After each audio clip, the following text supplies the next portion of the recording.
What is up, DDD fam? Brendan, aka Drip, back with another video, another deck profile. In today's deck profile, we got Monarchs. Oh god, I love this deck, dude. I can't even. I've loved this deck for so long. Couple of things I want to say before we get into this video. You know me, I like to talk. I don't get to talk to you guys that much, so I want to talk. This is another one of those decks. It's kind of like my Blue Eyes deck that I posted a week or two ago, where I've been working on it a while. Definitely ever since I came back to full power. Last time I profiled this deck, it was before they were full power. Now they're at full power, and you can throw in some spice. My personal opinion, this deck is one of the best decks that Konami has ever made, my personal opinion. As in just dominant, how dominant it is and how fast it can take over if not checked.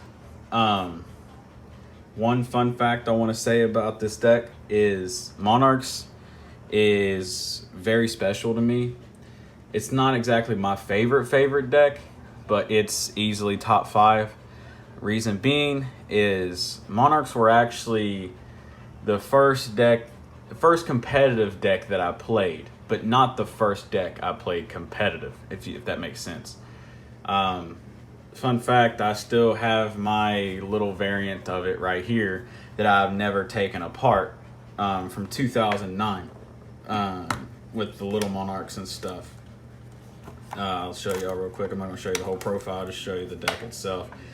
I've kept it in my 2002 tin can since forever. It's always been in there, so it's been in there for years. And I guess you could say I retired it a long time ago, obviously, because Yugioh progresses, gets better and everything like that. On top of that, when that deck started losing and stuff, it was actually like the best deck among my friends and stuff. So once it actually started losing, I just retired it, and so it can keep its record while I was still at the top. But anyways, I just wanted to give you a little bit of drip trivia. Monarchs are very special to me, so I didn't want to just throw this profile out there. I've been working on it for a while. I finally have the deck where I like it. There's only like 2 cards maybe I would switch out that I'm not fully set on, which I'll explain more to that when we get into the deck. But again, this past week at locals, I went X1. I should have went undefeated, but no matter how much consistency you add to a deck, sometimes consistency can't beat luck. So, which we'll talk to more of that as we go. But obviously this is no extra deck. This is the side, which I'll actually show you guys the side. I know I normally don't, but I'll actually show you guys today. Actually, no, Sasuke's got to stay there above the crest. What am I doing? Let's go ahead and get into this video. Again, let's zoom in a little bit, sorry. Again, I do apologize. I haven't been posting that much here lately. I've been having a problem at my locals to where they like to record, play videos and stuff in the background, and I don't want to edit it out and just give you guys a plain blank video, and I don't have time at the moment to commentary the videos. So sadly, that's why there's been no dual videos. But let's go ahead and start this out. Started out obviously 3 Bay, 3 Ether. Ether's disgusting. Send 2 Monarch spell traps, but some Monarch stat card. Can't say no more. She is disgusting. She is really good. Very good interruption on your opponent's turn. But yeah, moving on. This is very standard. Moving on, the card that I honestly feel was ahead of its time. This card is disgusting because it doesn't target, and you can shuffle back from the grave, field, or hand. That is just ridiculous. Field, grave, or hand. You know how many times I spun back Dragoon with just this card? That is nasty, because this build that I have doesn't get stopped at 1 interruption or 2 interruptions. It can play through multiple interruptions, and it actually flows really, really smoothly and does what the deck was all meant to do back in its heyday before it got pretty much nerfed, and that's break boards and set up your own board. A lot of people are probably not going to like this, but honestly, this is actually all I run on big Monarchs. Reason being is because I have not had a situation where I needed any other big Monarch, except for probably one time. And the only one I would have wanted was Caius. Caius was the only one I was really possibly wanting, but that situation that comes up is very rare, because this guy does whatever you want, does whatever the other Monarchs you want pretty much. This gets rid of the boards, and this helps you establish boards along interrupting your opponent. So both of these cards, I never really missed any of the other Monarchs. I know that might sound crazy, and I know a lot of y'all might not agree, but don't be going hitting the dislike button because I don't run in a bunch of the Monarchs. I'm just letting you know what works for me, and honestly, online, when I played online, I got all the way up to 8-0 before I lost my first game with this build. And that's playing against meta. I 2-0 Tri-Brigade and all that crap. So this deck can put in work. So don't doubt it don't knock it before you try it, is what I was trying to say. Because if you weren't looking for something different, possibly for a Monarch build, you wouldn't be here looking for a profile. So just try it out. I'm telling you, it's a really good build.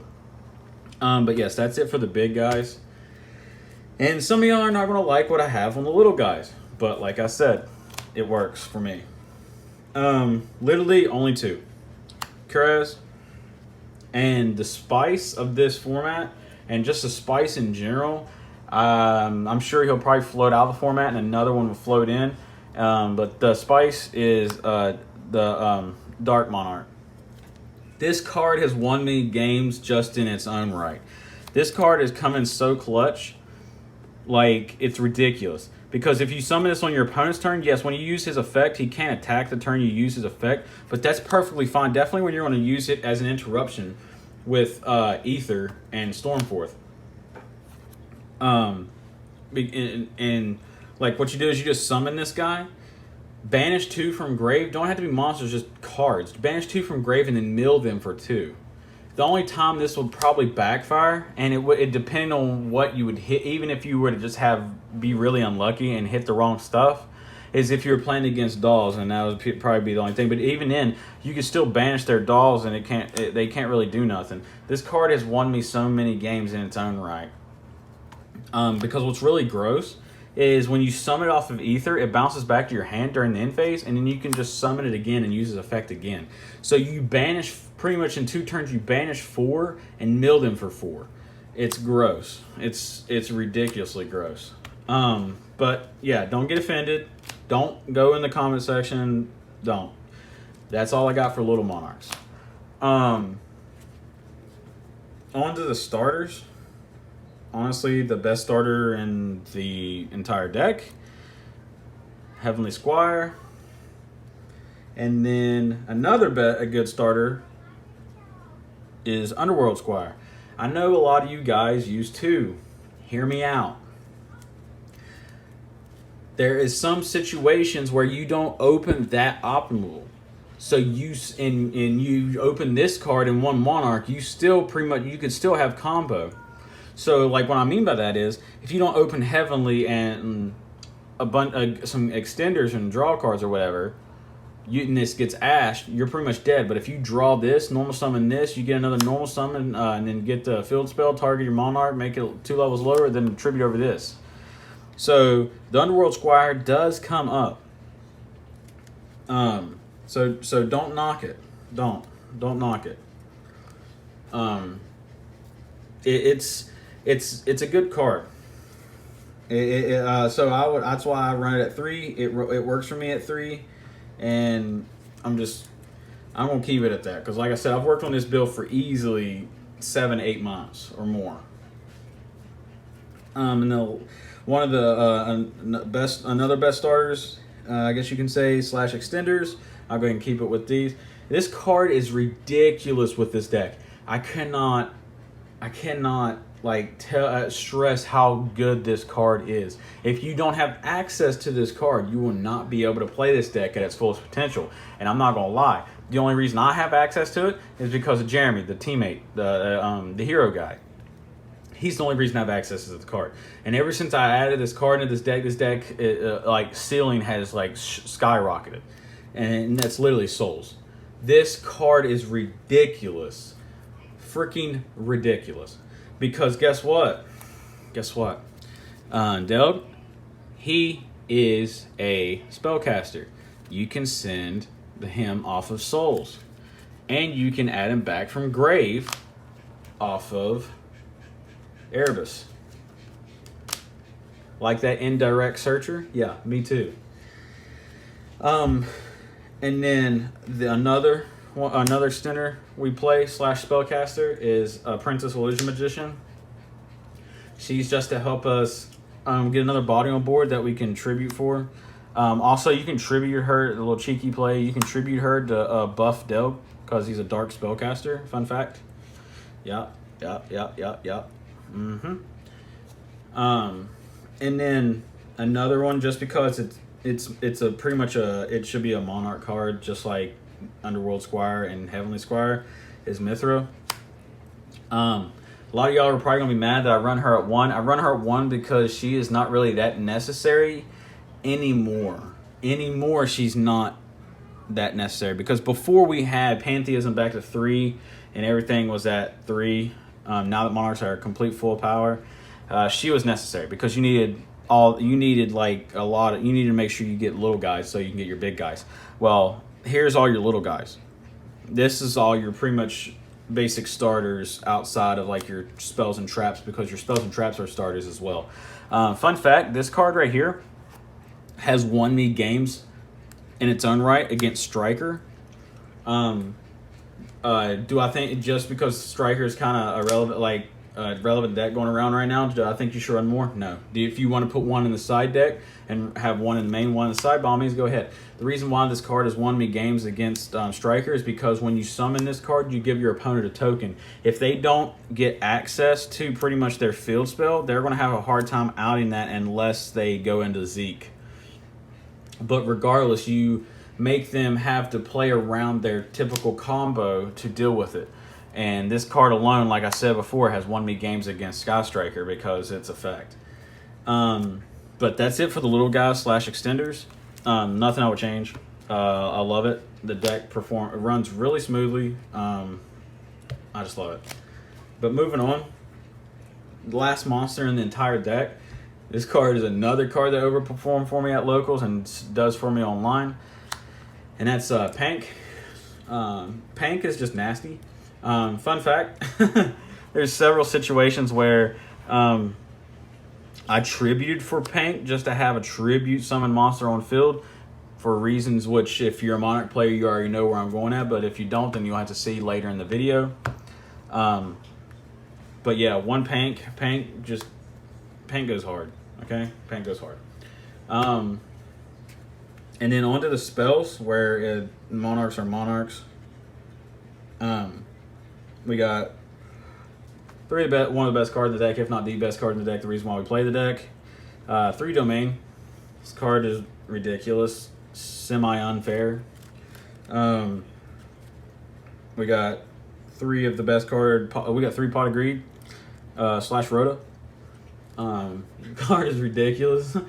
Definitely when you can add it back off of Squire. It's really gross. Then we got you know how like Invoked has our graveyard? Well, Monarchs have our field, dog. We have our field. Stormforth. Stormforth is gross. Definitely when you pair it up with Ether. Yeah, it gets really gross at times. This also helped me out of Dragoon before. It's a great card. Can't say no more. Another card that a lot of people bump down to 2, but I really like it at 3, because certain times where you need another Monarch in deck, a Monarch spell in deck, or you need another way to search a spell when you're revealing off of Pantheism, and you need it, this will help you get there.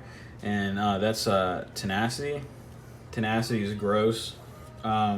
Undervalued in my opinion. card works wonders for me. Helps me get to where I need get the cards I need to get. Also, doing your standard combos, you run out of Monarch spells and traps really fast when you're constantly using the big guys to dump them to the grave. So, you need all the names you can get. On top of that, more spells, more traps. That's more draw power for your Pantheism, more draw power for your souls. That's another beauty about souls, is because souls semi-acts as 2 additional copies of Pantheism / Pantheism on legs, because it can send the spells and traps to grave and draw cards. So that's another thing to keep in mind too. This next card, I'm not kidding. I'm not kidding. I know I've probably said this about almost every card in the deck. I'm sorry. This deck is just so much fun, and I love this deck. And it, like I said before, it takes me back to my childhood. So, and this next card just overperformed. Literally won me games. I'm not kidding. And that is Talents. You know how many times I opened really well with this card, and I had this card in hand, and my opponent hit me with a hand trap, and it didn't cripple my combo, and I just activated this, looked at their hand, and crippled their combo. Thanks for trying to ruin my combo. I still have combo. Let me see your hand. Now you don't. So, yeah, it's funny. It's a good card. Or you can draw 2, or you can steal a monster in OTK. Whatever you want. Card is ridiculous. It's good in almost every deck. I try to put it in almost every deck because I like to try to punish my opponents for trying to stop my combos. So, yeah, maybe they'll learn. Probably not. And then the last Monarch spell in the deck is Return. I can't get myself to cut the one Return because situations that lost me my round that I lost against Jeremy, which was the person I lost to last week. Situations like this would help, but then again, it wouldn't have helped because I would have needed one to get one, if that makes sense. The thing that I'm talking about is, and it sucks talking about it, but a situation came up when him and I were playing. I literally resolved Pantheism 3 times for the draw and once for the add. Obviously, you can only add once. And I did not, and I deck thinned in the process while resolving Pantheism 3 times. So I resolved Pantheism 3 times.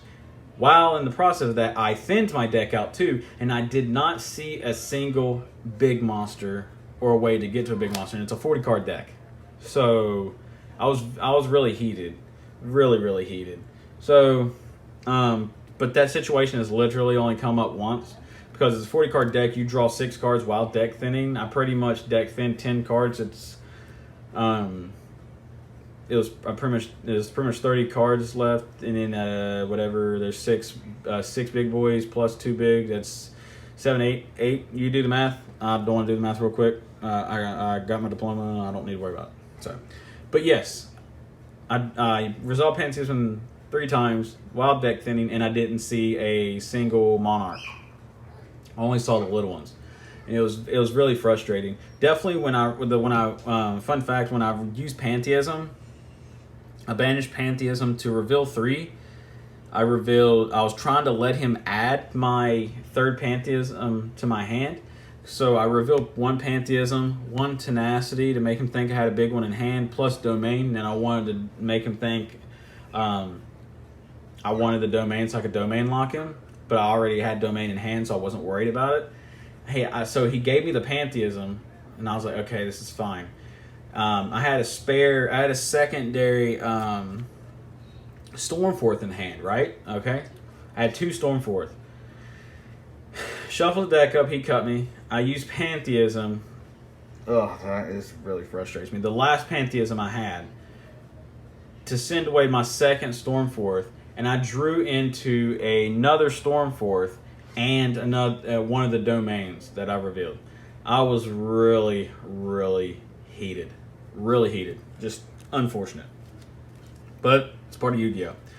That's the story for the day. Let's move on with the combo. I mean, not the combo, but the deck profile. Run 1 Rhoda. Ignore the conditions Rhoda. I got my platinum rare Rhoda in my Galaxy Eyes deck, so I don't want to hear it. Leave me alone. Fun fact: this is like the only other Rhoda I had. No, I don't own any other kind of Rhodas. Only own 2 out of all my entire collection. Sad, I know. Rhoda's Rhoda. Searches your squires, whatever. Well, not your squires, but your heavenly squire. So 1 squire. And then Called by the Grave. When I saw this card, it did wonders for me. It actually plays more defensively in this deck because sadly I've only ever resolved it offensively like once or twice. So, but when you see it, it's good. It's really good. Called by is called by. And yes, for this next one, I know I'm really scummy for playing it. I'm sorry.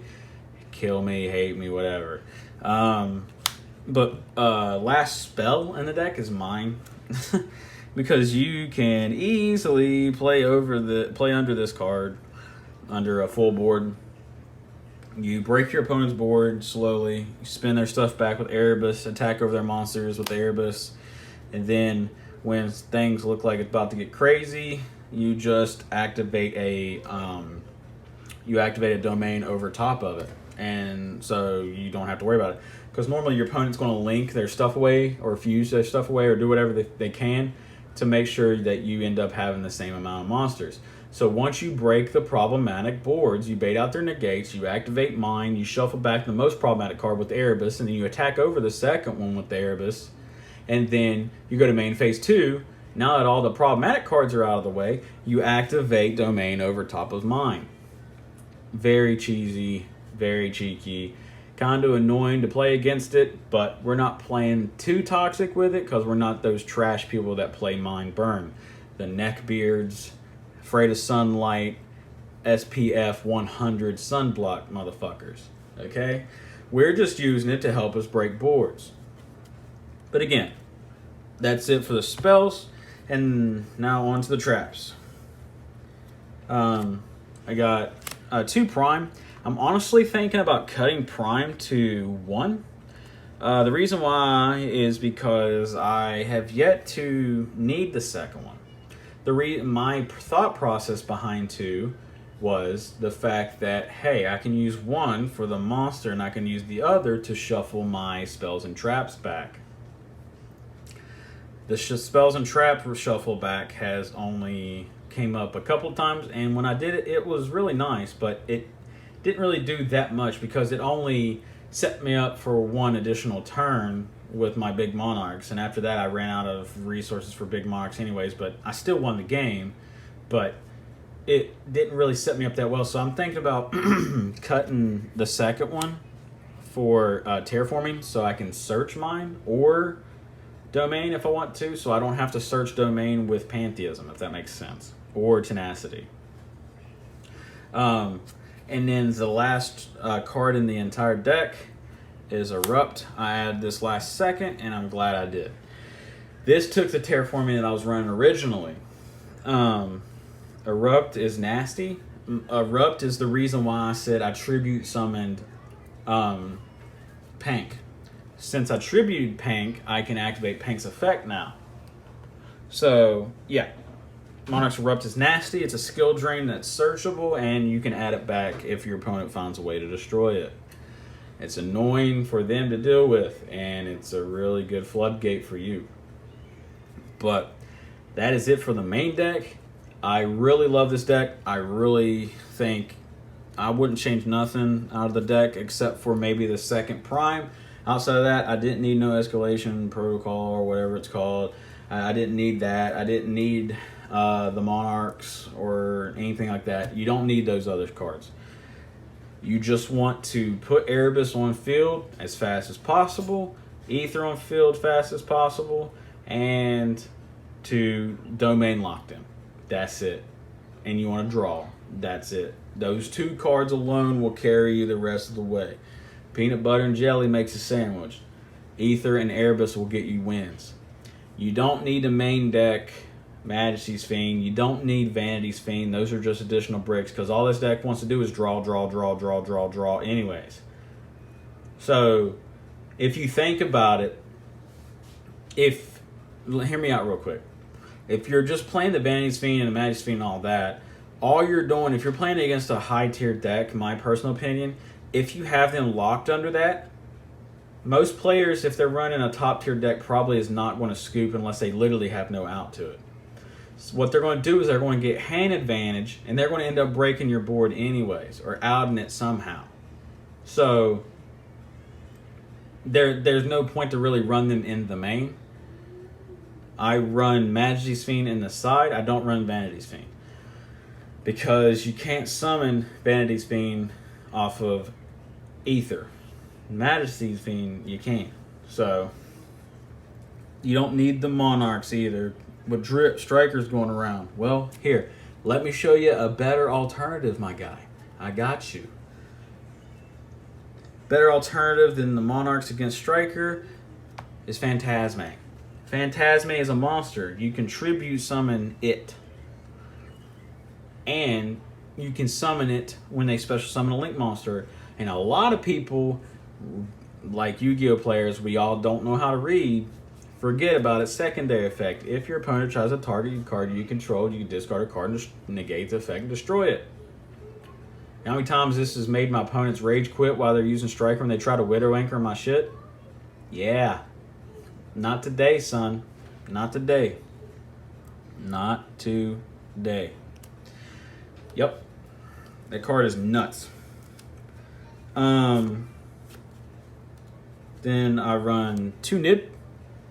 Nib is still good for combo, and guess what else? You can tribute summon it. So regardless, I like to make my hand traps versatile, where it can still play offense as much as defense. Then we got 2 Evenly for the garbage back row decks, and of course for the combo decks too. Are you done? And then, sorry, that's my son.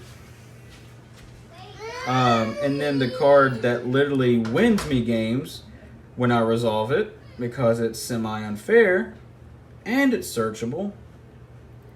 Should have showed this at the beginning, but it's okay. And that is Zaborg, the Mega Monarch. This card is unfair in so many ways and just ridiculous.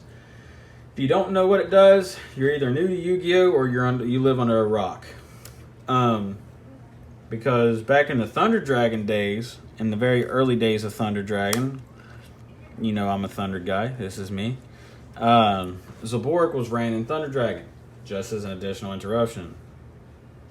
Because it's an 8, it's a Thunder that you can search with the fusion, yada yada yada, and because its effect is really unfair. When you tribute summon himself, you can tribute summon a light. You can tribute summon a monster. When you tribute a monster, you can rip cards from your opponent's extra deck equal to the levels that the monster was tributed. If you tribute summon a light monster, you can choose. So guess what you do? You tribute summon for Zaborg. You tribute Zaborg immediately, because I'm pretty sure it's a mandatory effect when you tribute summon him.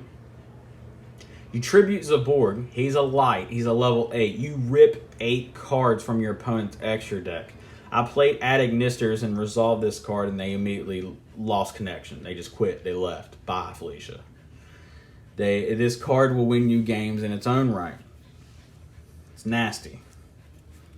And then we got 3 more cards that says I hate back row. And then the big middle finger too, right there for back row. And then the Majesty's Fiend. That is my choice of side deck. The only thing that I would possibly change in my side deck is the two whatchamacallits, evenly matches. What would I change them to? I would honestly change them to Alpha, that beast card. I don't own 2 copies yet, but you best bet your boy's gonna pick them up. That card is really gross, definitely for Monarchs, because when I play online with it, there's certain situations where when the Yu-Gi-Oh gods really like me, I'll open full combo, and then I'll also open Pankratops and Alpha, where you just special summon Pank and then special summon Alpha, and then use Alpha to bounce a card, and then special summon Alpha again, and then go to battle phase, attack over 2, main phase 2, use Pank, pop 1, and then you can go full combo. You just broke your entire opponent's board with 2 cards. Yeah, that happens. So I would change out the 2 evenly for 2 Alpha. Outside of that, I wouldn't change nothing in the extra. I mean, in the side. You only want Majesty's Fiend if you know for 100% fact you're going first, like you lost and you get to choose. So, yeah. Because what you want to do, obviously, you want to summon Ether and then use the Ether to special summon this from deck, lock them out of monster effects. They get mad past turn. You come back to you. This gets bound to your hand. Now you can activate monster effects. And when you're done activating your monster effects, you just summon this again and then just smile and hold out your hand and wait for them to shake it. If they don't shake it, they'll smack it away, get up and grab their little bag and pout and run away. So, yeah, that's what will happen. But again, guys, sorry if it came across a little hostile today. I didn't mean to. I just wanted to say a couple of things because I know there's some trolls that will say some stuff. So, you know, I just want to say some stuff back.